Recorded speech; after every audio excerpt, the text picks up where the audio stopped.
Hello दोस्तों, तो फिर से आपका स्वागत है हमारे चैनल डेटाक्रेसी में। पिछले वीडियो में हमने हमारी नई सीरीज नो योर बीएमसी की शुरुआत की थी, जिसमें हमने आपको बीएमसी से जुड़ी महत्वपूर्ण जानकारी दी थी। तो इसी सिलसिले को आगे बढ़ाते हुए हम हमारी इस नई सीरीज का अगला वीडियो लेकर आए हैं। तो चलिए शुरुआत करते हैं। मुंबई एक शहर जो कभी रुकता ही नहीं, लेकिन क्या आप जानते हैं मुंबई की एडमिनिस्ट्रेशन नींव किसने रखी? आज हम बात करने वाले हैं एक ऐसी व्यक्ति की जिन्होंने मुंबई के विकास का सपना देखा, उसे एक सुधारित और सक्षम नगर बनाने का काम किया। सर फिरोज शाह मेहता, जिनके योगदान के बिना आज मुंबई का नागरिक जीवन शायद अलग होता। आज के इस एपिसोड का टॉपिक है बॉम्बे म्युनिसिपल एडमिनिस्ट्रेशन। तो दोस्तों, मुंबई म्युनिसिपल एडमिनिस्ट्रेशन आज जितना मजबूत लगता है वो उतना ही कमजोर था।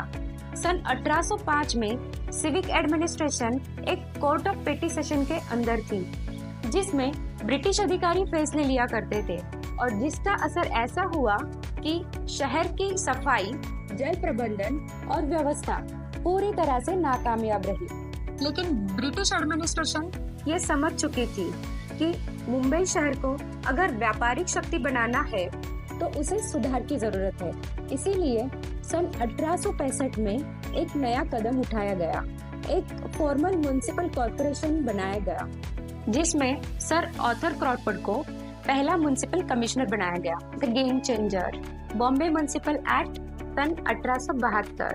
मगर ये बदलाव पूरा नहीं था और शहर की असली प्रतिनिधि बॉम्बे के लोग अभी भी गवर्नेंस में शामिल नहीं थे।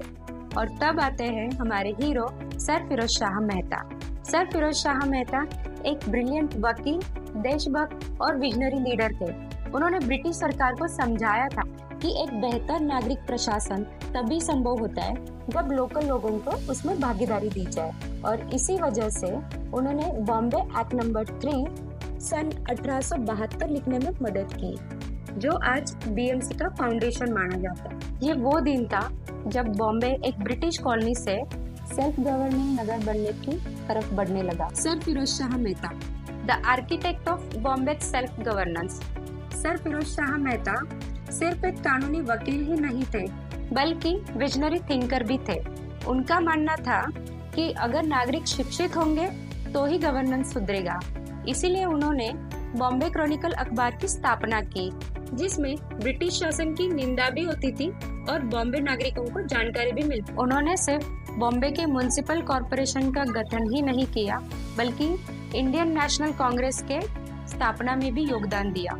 क्या आप जानते हैं सन 1890 में वो कांग्रेस के प्रेसिडेंट भी बने। सन 1893 में बॉम्बे म्युनिसिपल कॉर्पोरेशन का ऑफिशियल हेडक्वार्टर्स पूरा हुआ।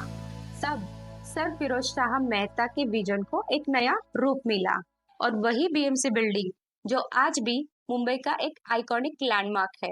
और इसी योगदान के लिए बीएमसी हेडक्वार्टर्स के सामने उनकी एक प्रतिमा स्थापित की गई है, एक श्रद्धांजलि उनके अतुलनीय योगदान के लिए। How his legacy shapes Mumbai today.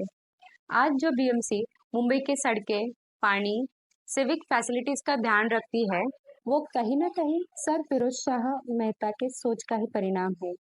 लेकिन सवाल ये है, क्या बीएमसी आज उतनी ही प्रभावित है जितनी सर मेहता ने सोची थी? क्या मुंबई के लोग अपने अधिकार और सिविक रिस्पॉन्सिबिलिटीज को समझते हैं? Now why this history matters.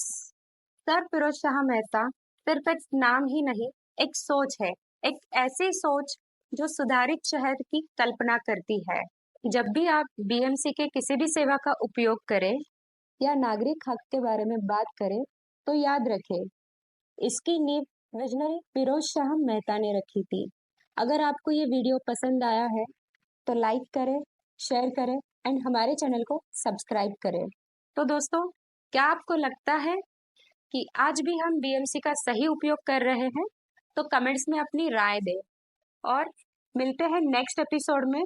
तब तक के लिए जय हिंद, जय महाराष्ट्र।